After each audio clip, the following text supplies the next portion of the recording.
Lastly, is there anything else you want to say? When I picked up all my belongings that day, I locked the camper very safe, and the school bus and everything was locked. Everything was locked? Everything. Your camper on the outside was locked. My teardrop was locked? Yes, it was locked. My 4x4 was locked? I did not check the vehicle. The school bus was locked. Do I always lock my 4x4? Always. So the school bus was locked when you left and got your things? Yes. The only reason why I tried to open that camper with the keys that you gave me was to get my jewels. Okay. And it was locked. I couldn't open it. Okay. So was the generator there when you left? Everything was in the camper. Everything.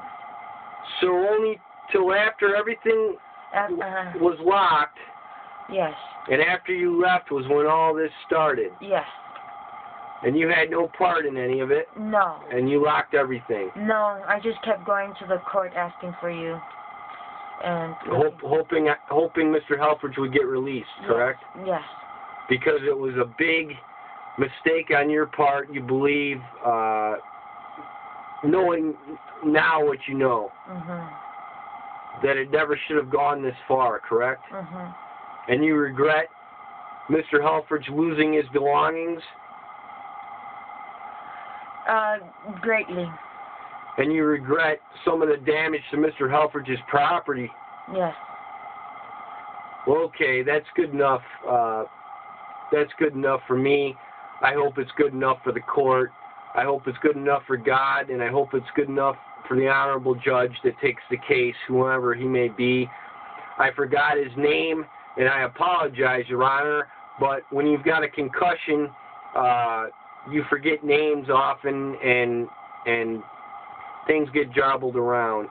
I hope it's good enough for the DA's office. I hope their witch hunt's over with. I hope they find some real criminals to go out and prosecute, like Joey Pritchard and his tweaker sister Michelle, or Joey Fenton, I'm sorry. I hope they go after Joey Fenton and his tweaker sister Michelle and whoever else was involved in stealing my stuff. And I hope they get prosecuted. And I hope they start getting some of these meth addicts off the streets and in jail where they belong. Because they don't belong in normal society. They would rip anybody off. They don't care how disabled, how old, how young, how sick, or how poor they are. They just want something they can steal to go down to a pawn shop and get their meth fix.